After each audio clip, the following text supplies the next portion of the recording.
To survive, you must know what to fear.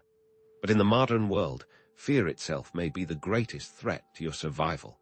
What if the very mechanism designed to protect you is now being used against you? What if the constant barrage of bad news is rewiring your brain, fueling anxiety, and distorting your view of the world? And what if this constant state of alert is slowly, insidiously, eroding your mental and physical well-being? Our ancestors faced immediate dangers: a saber-toothed tiger, a rival tribe. Their fear was a vital survival tool, a sharp, instinctive response to tangible threats. But today, we face a constant stream of negativity, distant conflicts, economic woes, environmental disasters. How does this new kind of fear impact us? Is it possible that our brains, exquisitely evolved to keep us safe, are now being overwhelmed by a relentless tide of information, much of which poses no direct or immediate threat to our lives? For millennia, humans evolved in environments where threats were immediate and tangible. The ability to quickly detect and respond to danger was crucial for survival. Our brains became finely tuned to notice and react to anything that could harm us, a process deeply rooted in our evolutionary history. As early researchers into the human condition have noticed, what keeps us alive is not our ability to notice what's going right, but what's going wrong. This negativity bias, this tendency to pay more attention to negative information than positive information, is a deeply ingrained survival mechanism. At a core level, every human being desires safety and certainty. Our brains are constantly scanning the environment for potential threats, seeking to predict and control our surroundings. This is why we are drawn to information that seems to offer insight into potential dangers. Knowledge is power, and in a dangerous world, power equals survival. But in today's world, the constant bombardment of negative news can hijack this system, creating a perpetual state of anxiety. We are exposed to threats from around the globe, many of which are beyond our direct control, leading to a feeling of helplessness and a sense of impending doom. So, how do we navigate this information age without succumbing to the addictive pull of bad news? How can we stay informed without being overwhelmed by anxiety and fear? This video will delve into the psychology of fear, revealing the evolutionary roots of our negativity bias and the neurobiological processes that keep us hooked on bad news. More importantly, we'll explore actionable strategies for breaking free from this cycle and cultivating a more balanced and resilient mindset, providing you with the tools to regain control over your mental well-being. We'll begin by tracing the evolutionary roots of our attraction to bad news, then delve into the neurobiological mechanisms that drive this behavior. We'll examine how modern media exploits these tendencies, and most importantly, uncover practical strategies for managing your information diet and cultivating a more resilient mindset. By understanding the psychology of fear, you'll gain not just intellectual knowledge, but also practical tools to manage your anxiety, cultivate a more balanced perspective, and regain control over your mental well-being. So, let's embark on this exploration of the psychology of fear and discover how to break free from the addictive cycle of bad news. Why are we drawn to the darkness, even when we know it can hurt us? It's a paradox, isn't it? The very human tendency to focus on the negative, a bias so deeply ingrained that it shapes our perceptions, influences our decisions, and as we'll see, can even be exploited for profit. This is negativity bias, and understanding its roots is the first step in breaking free from its grip. Negativity bias, in its simplest form, is the tendency to give more weight to negative experiences and information than to positive or neutral ones. But why do our brains operate this way? The answer lies in our evolutionary history. For our ancestors, survival depended on quickly identifying and responding to threats. Missing a predator lurking in the bushes could mean death, while overlooking a patch of berries might only mean a missed meal. The consequences of negative events were far more severe, so our brains evolved to prioritize them. Consider a sudden, loud noise in the forest. Our ancestors who immediately reacted with fear and sought cover were more likely to survive and pass on their genes. This ingrained response is what keeps us alive, but it's now being maladapted in the modern information environment. Imagine our ancestors navigating their daily lives. The rustling of bushes might signal a predator, demanding immediate attention and triggering a flight response. Spoiled food could lead to sickness or death, making it crucial to remember and avoid that source in the future. Social ostracism, even seemingly minor, could mean isolation and a reduced chance of survival, making social acceptance a paramount concern. These scenarios highlight how negativity bias played a critical role in survival. But what happens when these ancient instincts are confronted with the relentless stream of negative news in the modern world? The very thing that kept us safe is now a major source of stress. So, the same mechanism that once protected us from immediate physical danger now contributes to chronic anxiety and a distorted perception of reality. But there is more to it than meets the eye. How did our brains, so adept at keeping us alive in the wild, become so vulnerable to the manipulations of modern media? To answer this, we need to delve into the neurobiology of fear and addiction, exploring the complex interplay of brain regions and neurotransmitters that keep us hooked on bad news. What happens in our brains when we encounter negative information? The process begins with the amygdala, an almond-shaped structure deep within the brain that acts as our emotional alarm system. When we perceive a threat, whether real or imagined, the amygdala kicks into high gear, triggering the fight or flight response. This response floods our bodies with stress hormones like cortisol and adrenaline, preparing us to either confront the danger or flee from it.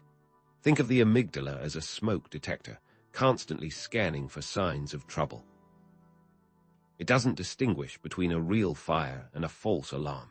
Its primary function is to alert us to potential danger, regardless of its source. This process is further reinforced through fear conditioning, a type of learning in which repeated exposure to threats creates a cycle of increased anxiety and amplified responses. Each time we encounter negative news, the neural pathways associated with fear become stronger, making us even more sensitive to future threats. This is how anxiety spirals out of control. The more bad news we consume, the more anxious we become, and the more we seek out information to alleviate that anxiety.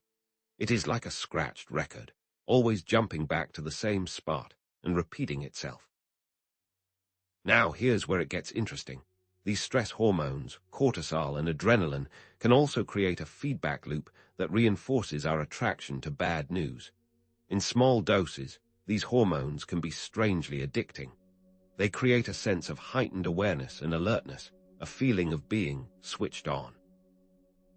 Our brains begin to associate this feeling with the anticipation of threat, leading us to seek out situations that trigger the same response.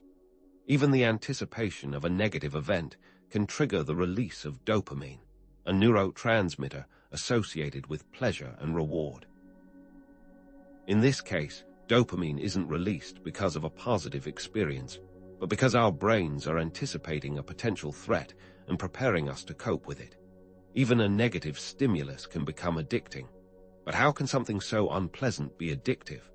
The answer lies in the complex interplay of threat anticipation and relief. The anticipation of danger, even if that danger never materializes, can trigger a surge of dopamine, creating a sense of reward. When the threat passes without incident, our brains experience a sense of relief, further reinforcing the addictive cycle. Is it possible, then, that we are not just drawn to bad news because we fear the unknown, but because we are actually addicted to the neurochemical roller coaster it provides? If our brains are wired to focus on the negative, and if our neurochemistry can be hijacked by the anticipation of threat, what role does the media play in all of this? Do news outlets simply report on the state of the world, or do they actively exploit our natural biases for their own gain? And if so, how can we distinguish between legitimate information and fear-mongering sensationalism? Driven by economic incentives, Many media outlets exploit our negativity bias to attract viewers. Bad news sells. Sensationalism drives clicks and ratings. The more dramatic and frightening the story, the more likely it is to capture our attention. This is not a conspiracy theory.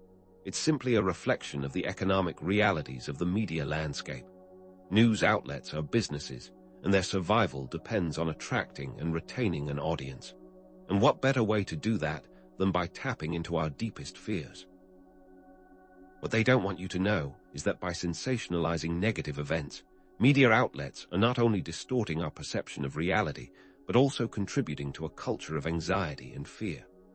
This exploitation is further amplified by the availability heuristic, a cognitive bias that leads us to overestimate the likelihood of events that are readily available in our minds. The more frequently we see or hear about something, the more likely we are to believe that it is common and likely to happen to us. The constant barrage of negative news makes us overestimate the risk of violent crime, terrorism, and other threats, even if the statistical probability of these events is relatively low. The media is the echo chamber that repeats back the moral panic of the times. Moral panics, often fueled by media exaggeration, involve overreactions to perceived threats to social order. Throughout history, these panics have targeted various groups and behaviors, from the Salem witch trials to the satanic panic of the 1980s. Today, moral panics are often fueled by social media and amplified by algorithms that prioritize sensational content. Users become only exposed to information that confirms their biases. This creates a self-reinforcing cycle of fear and anxiety, where we are constantly bombarded with information that confirms our worst fears and reinforces our sense of vulnerability. So, what are the psychological consequences of this constant exposure to negativity? How does chronic consumption of bad news affect our mental well-being, our relationships, and our overall quality of life? And perhaps most importantly, what can we do to protect ourselves from the harmful effects of this information overload? Constant exposure to negative news takes a significant toll on our psychological well-being, increasing anxiety, stress, depression, and a general sense of helplessness. When we are constantly bombarded with stories of violence, disaster, and suffering, we begin to feel overwhelmed and powerless. This can lead to a victim mentality, where we see ourselves as helpless victims of circumstances beyond our control. It's a state of mind where we're always braced for the worst, expecting things to go wrong, and feeling unable to change our situation. This erodes our sense of agency and saps our motivation to take positive action in our own lives. This constant barrage of negativity can also lead to learned helplessness, a psychological state in which individuals feel powerless to change their circumstances, even when opportunities for improvement are available.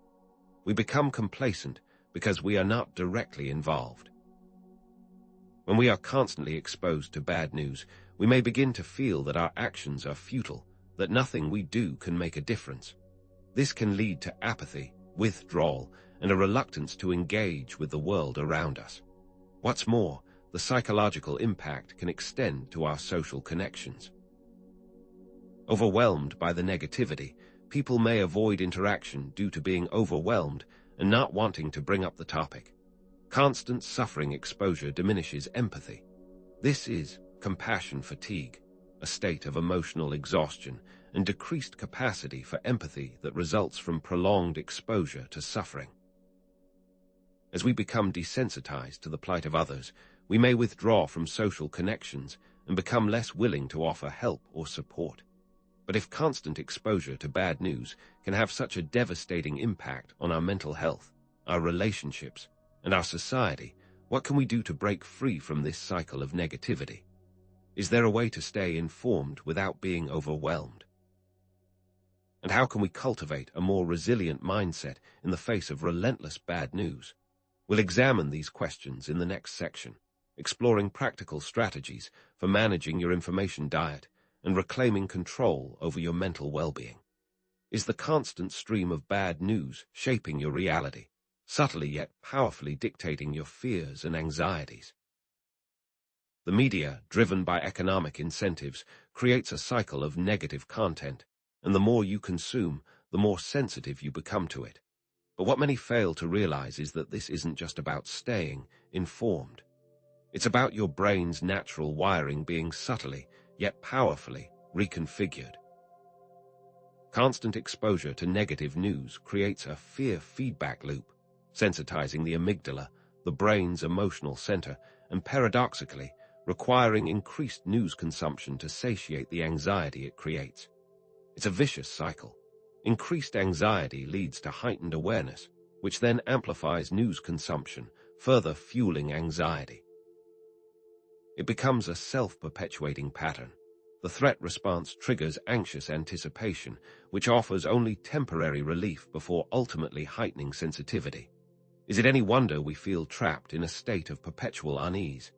As neuroscientist Richard Davidson notes, the amygdala is like a muscle. The more you use it, the stronger it gets. But what happens when this muscle is constantly flexed by an endless barrage of negative stimuli? This constant state of alert can lead to what is known as emotional hijacking, where the amygdala overrides rational thought in response to perceived threats.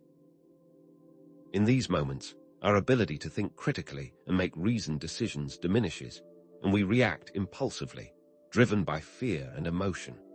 Consider the example of sharing inflammatory articles on social media without critical evaluation. An alarming headline or a shocking image bypasses our rational faculties, triggering an immediate emotional response.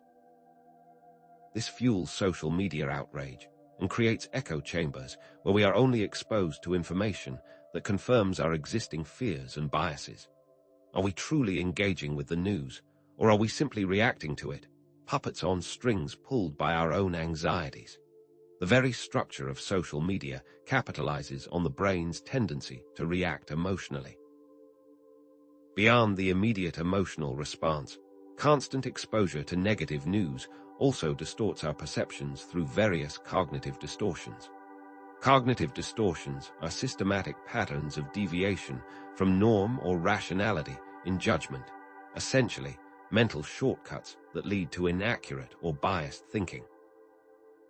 These distortions, amplified by the negativity bias, can warp our sense of reality and fuel anxiety. One of the most pervasive of these distortions is the availability heuristic.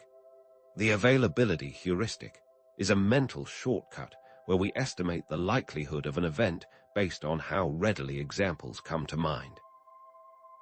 Because negative news is so readily available, it makes these events seem more likely than they actually are. For example, constant media coverage of violent crime can lead people to overestimate the risk of becoming a victim, making them afraid to walk the streets at night, even in relatively safe neighborhoods. The constant repetition of negative events in the news creates a sense of heightened risk, regardless of the actual statistical probability. This is similar to how advertisers use repetition to make their products seem more desirable, even if they offer no real benefit. The more we hear about something, the more we believe it, regardless of its actual validity. Furthermore, confirmation bias plays a significant role in perpetuating this cycle. Confirmation bias is the tendency to seek out information that confirms our existing beliefs, while ignoring information that contradicts them. A person who is anxious about their health, for example, might seek out news stories about diseases, reinforcing their fears and creating a self-fulfilling prophecy. This creates a cycle of seeking, validating, and repeating negative information, further distorting their perception of reality. Consider the vast landscape of online health forums, where individuals share their worst fears and anxieties, often without any basis in medical fact. These echo chambers of negativity amplify fears and create a distorted view of health risks. And then there is catastrophizing, where the media often encourages extreme interpretations of events, turning minor setbacks into global catastrophes. A minor economic downturn becomes a global collapse. A political disagreement becomes a threat to democracy. and a localized incident becomes a national crisis. This constant exaggeration of negative events fuels anxiety and creates a sense of impending doom. As media theorist Neil Postman argued, the problem is not that television presents us with entertaining subject matter, but that all subject matter is presented as entertaining. In other words, the need to capture and maintain audience attention has led to a constant sensationalizing of news, amplifying our fears and anxieties. But what if this constant exposure to stress is actually rewiring our brains? What if our brains can become addicted to the stress response triggered by negative news? The analogy of news as a drug, triggering the release of dopamine and cortisol, might seem extreme, but there's a growing body of evidence to suggest that it's not far from the truth. Dopamine, often associated with pleasure, is also released in anticipation of a reward or a threat. Cortisol, the stress hormone, prepares us to respond to danger. Constant activation of this stress response system can alter brain structure and function, strengthening neural pathways through repeated use, creating habitual patterns. Consider the phenomenon of doom scrolling, where individuals compulsively scroll through negative news feeds, even though it makes them feel worse. This behavior is driven by the same neurochemical mechanisms that underlie addiction, a desperate search for information that provides a temporary sense of control in a chaotic world. This can lead to a decreased ability to cope with stress and increased vulnerability to anxiety and depression. Like the boy who cried wolf, we become desensitized to genuine threats while simultaneously becoming more reactive to minor stressors. We start to not believe anything, losing our ability to discern real danger from manufactured fear. This is compounded by the constant feeling of being overwhelmed by information, a state known as information fatigue. When we are bombarded with too much information, especially negative information, our brains become overloaded, leading to decreased cognitive function, impaired decision-making, and increased stress. Furthermore, in the context of news consumption, this constant barrage of negativity can lead to learned helplessness. Learned helplessness is a state where feeling powerless to change events can lead to apathy and disengagement.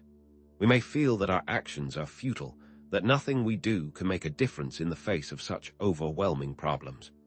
This can manifest as a reluctance to engage with the world, a withdrawal from social connections, and a general sense of hopelessness. But what if there was a way to break free from this cycle of negativity? What if actively limiting exposure to negative news could have significant benefits for mental health? The power of news avoidance lies in reclaiming mental well-being, shifting from a helpless victim to an active agent in shaping our own reality. This involves actively limiting exposure to negative news and making conscious choices about the information we consume. The concept of intentional news consumption emphasizes the importance of being selective about the information we consume, contrasting mindless scrolling with the deliberate seeking of specific information. Instead of passively absorbing whatever the media throws at us, we can choose to focus on news that is relevant to our lives and that empowers us to take positive action. Strategies for managing information diet include limiting screen time, unfollowing negative accounts, and actively unsubscribing from sources that consistently generate anxiety. Consider setting specific time limits for news consumption and sticking to them rigidly. Use website blockers or apps to limit access to news sites during certain times of the day. Curate your social media feeds to include more positive and uplifting content. Seek out news sources that focus on solutions and positive developments, rather than just problems. By taking these steps, we can begin to reclaim control over our information environment and reduce our exposure to the harmful effects of negative news. But what mental strategies can we employ to mitigate the effects of negative news and cultivate a more balanced perspective? We will explore this question in the next section. Let's move from the lab to real life. from abstract concepts to the everyday experiences of individuals grappling with the very real anxieties fueled by the relentless barrage of bad news. Consider the case of Sarah, a 35-year-old marketing professional.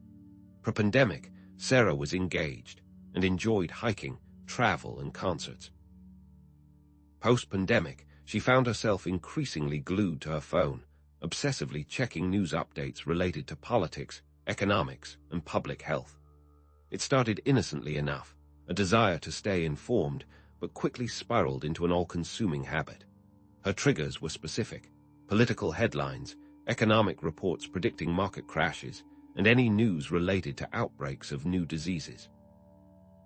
What began as a responsible effort to stay informed morphed into an addiction, each refresh of the news feed a desperate attempt to quell the rising tide of anxiety. Sarah's initial coping mechanisms were, unfortunately, counterproductive. She engaged in doom-scrolling, spending hours consuming negative news, hoping to find some reassurance, some indication that things weren't as bad as they seemed. She sought validation online, sharing articles on social media, hoping to find others who shared her fears and anxieties. This, however, only exacerbated the problem. Doom-scrolling reinforced her negative thought patterns, and seeking validation in echo chambers amplified her anxieties. Each like or comment was a short-term reward that fueled a long-term problem. The validation she sought only served to deepen her entrenchment in a cycle of negativity. What had begun as an attempt to find solace had become a form of self-inflicted torment. The turning point came when Sarah recognized the detrimental impact this habit was having on her mental health and her relationships. She started experiencing panic attacks, difficulty sleeping, and a pervasive sense of dread. Her social interactions dwindled as she became increasingly withdrawn and cynical. Realizing she needed help, Sarah sought therapy. Her therapist introduced her to mindfulness practices and cognitive behavioral techniques to challenge her negative thought patterns. She also started to intentionally limit her news consumption, setting strict time limits and curating her social media feeds. The actions she took were deliberate and challenging, requiring a conscious effort to break free from the addictive cycle of negativity. What might these actions look like in practice?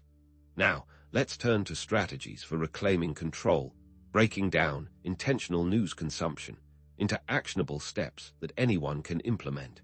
This isn't about burying your head in the sand or ignoring the world's problems. It's about making conscious choices about the information you consume and how it impacts your mental well-being. One of the most effective strategies is setting time limits for news consumption. Allocate specific times of the day for checking the news and stick to those limits rigorously. Use website blockers or apps to restrict access to news sites outside of those designated times. The goal is to create boundaries that prevent news from consuming your entire day. Another crucial step is choosing reputable sources and avoiding sensationalism. Seek out news organizations that prioritize accuracy, objectivity, and balanced reporting. Avoid sources that rely on clickbait headlines, inflammatory language, and emotionally charged imagery. Look for news outlets that offer in-depth analysis and context rather than just sensationalized snippets. This shift in focus will minimize emotional reactivity. But what if the negative thoughts persist, even with limited exposure? This brings us to the concept of cognitive reframing, a powerful technique for challenging negative thought patterns and cultivating a more balanced perspective. Cognitive reframing involves identifying negative thoughts, examining the evidence for and against them, and then reframing them in a more realistic and constructive way. For example, if you find yourself thinking, "The world is falling apart," challenge that thought by asking yourself, what evidence supports this? What evidence contradicts it? Is there a more balanced way to view this situation? This process allows you to step back from your initial emotional reaction and engage your rational mind. Is this something you can do? Furthermore, mindfulness practices, such as meditation and deep breathing, can help regulate the amygdala's response to stress, and cultivate a sense of calm amidst the chaos. Mindfulness involves paying attention to the present moment without judgment, observing your thoughts and feelings without getting carried away by them. Simple mindfulness exercises, such as focusing on your breath for a few minutes each day, can help train your brain to respond to stress in a more adaptive way. Deep breathing exercises can activate the parasympathetic nervous system, which promotes relaxation and reduces anxiety. The regular practice of these techniques can increase resilience to the negative effects of news consumption. But is there anything more to be done? It's also important to actively seek out positive and uplifting content to balance the negativity. Subscribe to newsletters that focus on solutions-oriented journalism, follow social media accounts that share inspiring stories, and spend time in nature, away from screens and devices. Read books, listen to music, or watch movies that uplift your spirits and nourish your soul. Engage in activities that bring you joy and connect you with others. By actively cultivating a more positive information environment, you can counteract the negativity bias and create a more balanced perspective. This approach allows you to shape the algorithms around your life. However, empathy can be a double-edged sword. While it motivates action and fosters connection, it can also lead to emotional exhaustion in the face of constant bad news. Empathy allows us to connect with the suffering of others, but constant exposure to that suffering can overwhelm our emotional capacity. This is especially true for individuals who are highly empathetic or who work in helping professions. The ability to feel and understand the pain of others, while a strength, can become a vulnerability when confronted with a relentless stream of negativity. How can empathy be both a strength and a vulnerability? This process can lead to compassion fatigue, a state of emotional, physical, and mental exhaustion caused by prolonged exposure to the suffering of others.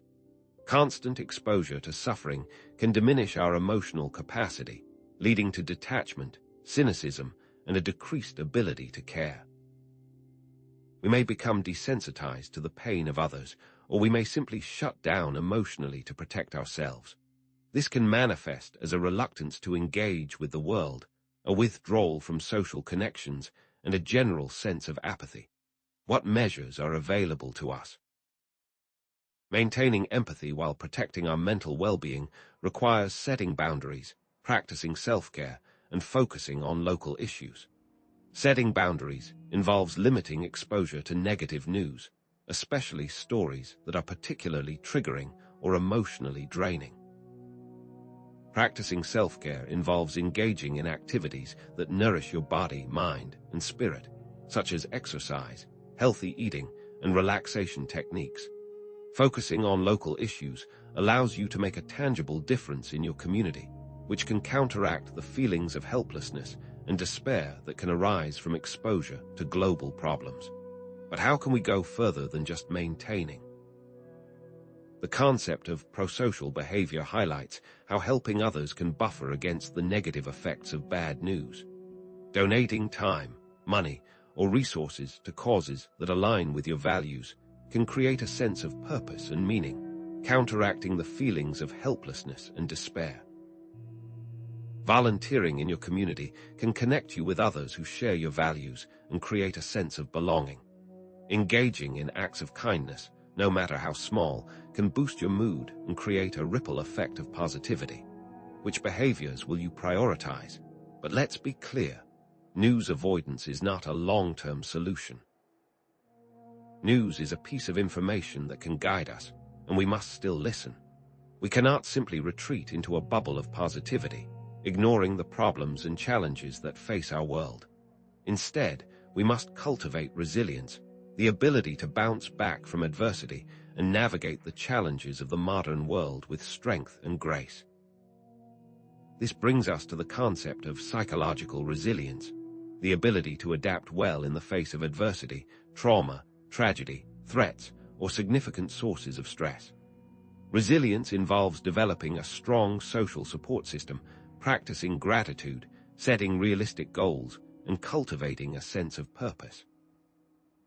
A strong social support system provides a buffer against stress and offers a sense of belonging and connection.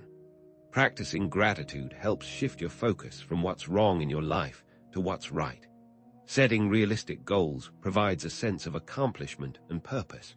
Cultivating a sense of purpose gives your life meaning and direction. But how do we ensure that these concepts lead to real-world action? Finally, you should become active agents in shaping their information environment and promoting positive change. Start conversations with friends and family about the impact of news consumption on mental health. Volunteer in your community to address local issues. Support ethical media outlets that prioritize accuracy and balanced reporting. By taking these steps, we can create a more informed, engaged, and resilient society. But we're just scratching the surface of how to shape our information diet. What we'll discover next is even more shocking about the depth that the media controls our mind. But let's delve deeper into the mechanics of this attraction, beyond the surface level of simple curiosity. What is it about bad news that holds such a powerful grip on our attention? The answer lies, in part, in the intricate dance of neurotransmitters within our brains, and the way in which this neurochemical cascade reinforces our tendency to seek out and even become addicted to negative stimuli. When we encounter bad news, our brains initiate a cascade of neurochemical events. First, the amygdala, the brain's fear center, is activated, triggering the release of cortisol and adrenaline. These hormones prepare the body for fight or flight, creating a heightened state of alert and anxiety. Cortisol, in particular, mobilizes energy stores and suppresses the immune system, diverting resources to immediate survival needs.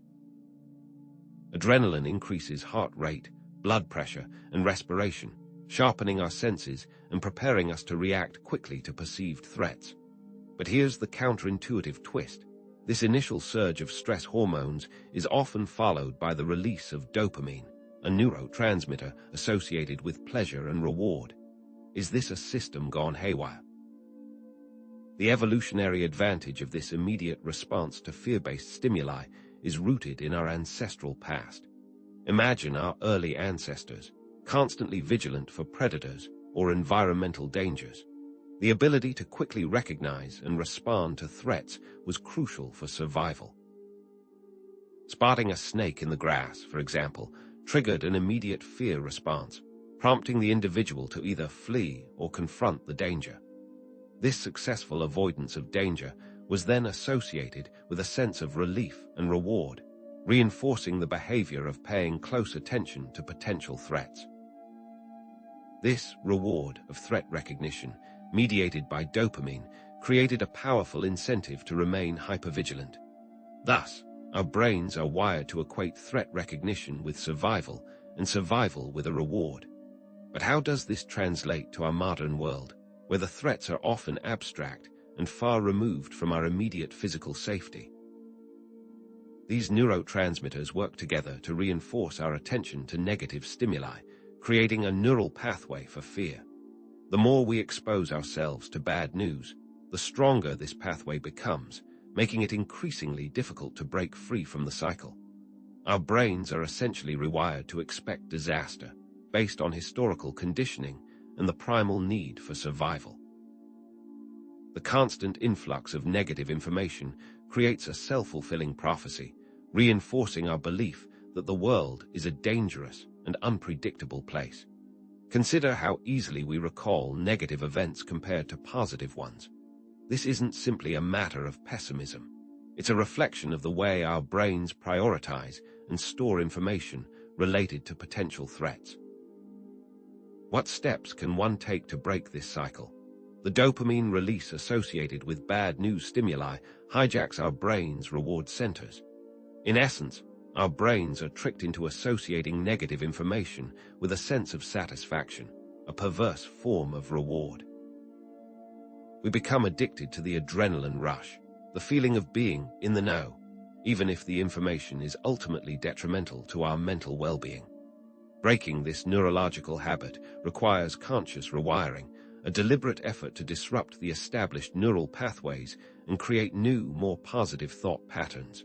This isn't a passive process. It requires active engagement and a willingness to challenge our ingrained biases. Could it be the media companies exploit this biological trick? However, the impact of bad news extends beyond the realm of neurochemistry. Cognitive distortions play a significant role in amplifying the impact of negative information on our anxiety levels, skewing our perception of risk and reinforcing our tendency to catastrophize. These distortions, which we defined earlier as systematic errors in thinking, can warp our understanding of reality and lead to irrational fears and anxieties.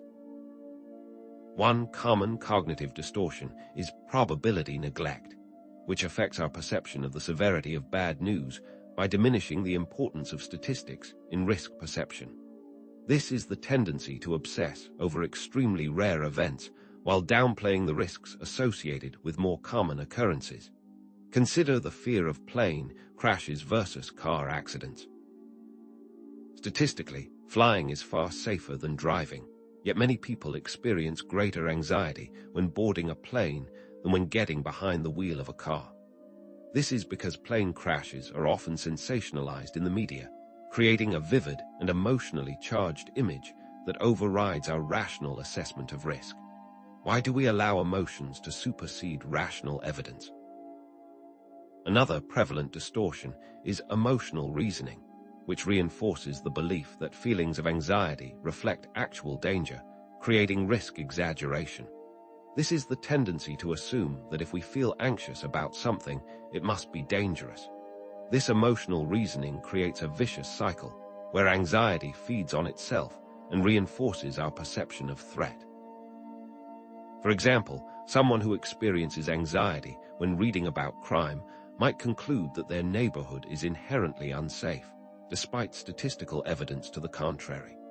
The feeling of anxiety becomes self-validating, reinforcing the belief that danger is imminent. Is this why there are so many self-proclaimed psychics and fortune tellers? These cognitive distortions increase threat vigilance and perpetuate news consumption. The more anxious we feel, the more we seek out information to alleviate our anxiety, further fueling the cycle of negativity. This creates a feedback loop.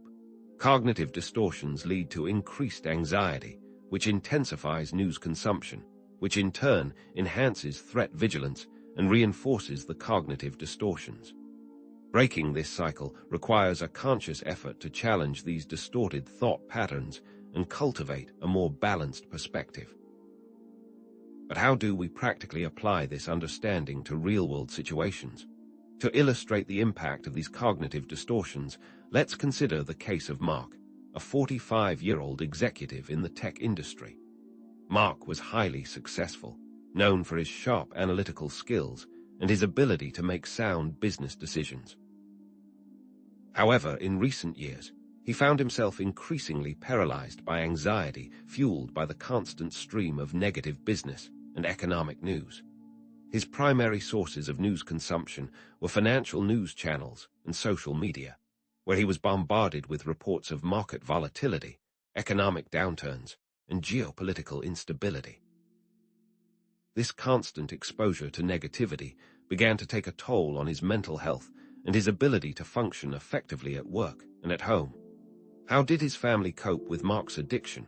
Mark's cognitive distortions manifested in several ways. He exhibited probability neglect, fixating on worst-case scenarios and exaggerating the likelihood of negative outcomes. For example, a slight dip in the stock market would trigger a wave of panic, leading him to make rash decisions to sell off assets, often at a loss. He also engaged in catastrophizing, imagining the most dire consequences of any potential setback.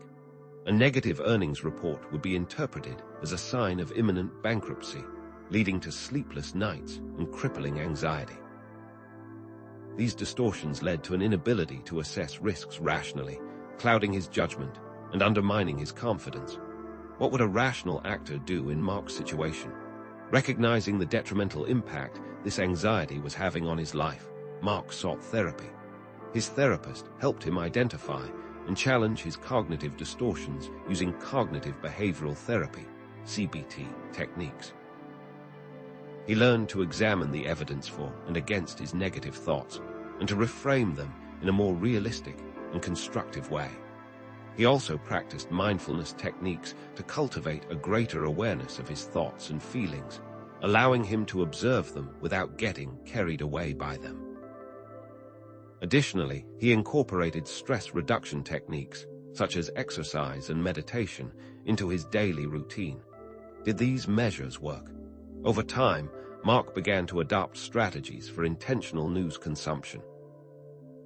He set strict time limits for checking the news, curated his social media feeds to filter out sensationalized content, and actively sought out positive and solution-oriented sources of information. He also made a conscious effort to challenge his cognitive distortions whenever they arose, questioning the validity of his negative thoughts and seeking out alternative perspectives. By combining these techniques with his ongoing therapy, Mark gradually regained control of his anxiety and his decision-making abilities. How did this impact his family? But what if we could fundamentally alter our brains, rewrite the very pathways that lead us to seek out and become fixated on bad news? The concept of neuroplasticity offers hope, suggesting that our brains are not fixed entities, but rather dynamic and adaptable organs capable of change throughout our lives. By consciously breaking away from the cycle of bad news consumption, we can create more positive thought patterns and cultivate a more resilient mindset. This rewiring takes time and effort, but it is entirely possible. One practical step in this process is news fasting, a period of complete or near-complete abstinence from news consumption. This detox allows the brain to reset, reducing the constant stimulation of the amygdala and disrupting the established neural pathways associated with fear and anxiety. This analogy is similar to drug rehabilitation, where one must abstain from substances in order to break free from addiction. After a period of news fasting, it's important to slowly reintroduce positive and solution-oriented news sources, rewarding the brain with a more balanced and uplifting information diet. How long should one fast from the news? Developing resilience is crucial for coping with the inevitable challenges and setbacks that life throws our way. This involves cultivating a strong social support system, practicing gratitude, setting realistic goals, and finding meaning and purpose in life. Support groups and other social programs can provide a sense of community and connection, buffering against the isolating effects of anxiety and despair. By taking active steps to rewire our brains and reclaim our emotional well-being, we can take charge of our mental health and live more fulfilling and meaningful lives. But what exactly are those steps? So how can viewers take active steps to rewire their brains and reclaim emotional well-being? By understanding the neurochemical and cognitive processes that drive our attraction to bad news, and by implementing practical strategies for managing our information diet and cultivating resilience, we can break free from the cycle of negativity and create a more positive and fulfilling life. Take charge of your mental health today. However, we're just scratching the surface of how to achieve long-term success. What we'll discover next are long-term steps to continue on the path to success. So, as we draw to a close, it's important to acknowledge the complexities inherent in managing our brains amidst the relentless onslaught of information, particularly the bad news that seems to dominate our attention. Navigating this complex landscape of information requires a conscious effort, a deliberate recalibration of our habits and thought patterns. But what have we discovered along the way? Our exploration has revealed the evolutionary roots of our negativity bias, highlighting the maladaptive nature of this bias in the digital age. What once served as a survival mechanism in a world of immediate physical threats has now become a vulnerability, exploited by the constant barrage of negative stimuli. We've also uncovered the neurobiological mechanisms involved in the fear response, witnessing the neurobiological hijacking of the stress response and the release of hormones and neurotransmitters that reinforce our addiction to bad news? Could it be that we're inadvertently training our brains to crave negativity? Furthermore, we've seen how media outlets, driven by profit motives, often exploit our inherent negativity bias, creating a self-perpetuating cycle of fear and anxiety. The algorithmic amplification of societal anxiety is a concerning trend, as social media platforms and news aggregators prioritize sensationalized and negative content to maximize engagement. This constant exposure to negativity not only impacts our emotional well-being, but also affects the degradation of our thought processes, skewing our perception of risk and reinforcing cognitive distortions. Is it possible to escape this cycle? We began by exploring the seeming contradiction of our brains being wired for survival, yet seemingly addicted to information that is ultimately harmful to our well-being. Now, after delving into the evolutionary roots of negativity bias, the neurobiological mechanisms of the fear response, and the manipulative tactics employed by modern media, we see that the answer lies not in a simple, straightforward solution, but in a complex interplay of conscious awareness, behavioral modification, and cognitive restructuring. The constant bombardment has rewired our brains to assume the worst. Fortunately, there are long-term steps one can take to fix the short-term wiring. But what is the ultimate takeaway from this exploration? We have the power to reclaim our minds and shape our own realities. While our brains may be predisposed to negativity, we also possess the capacity for conscious thought, critical analysis, and emotional regulation. With continued, sustained effort, one may retrain the emotional responses we feel, challenge our cognitive distortions, and cultivate a more balanced and resilient mindset. As the great psychologist Carl Jung once wrote, the creation of something new is not accomplished by the intellect, but by the play instinct acting from inner necessity. The creative mind plays with the objects it loves. Open your heart, and the balance will follow. Therefore, let us not despair in the face of negativity, but instead, let's embrace the tools and strategies we've discussed to manage our information diet, challenge our cognitive distortions, and cultivate resilience. Take these tools, experiment, and explore what works best for you. These steps aren't just about protecting your mental health. They're about fostering a more informed, engaged, and compassionate citizenry. By taking control of our information diet, we can create a world where reason triumphs over fear and hope prevails over despair. Thank you for watching.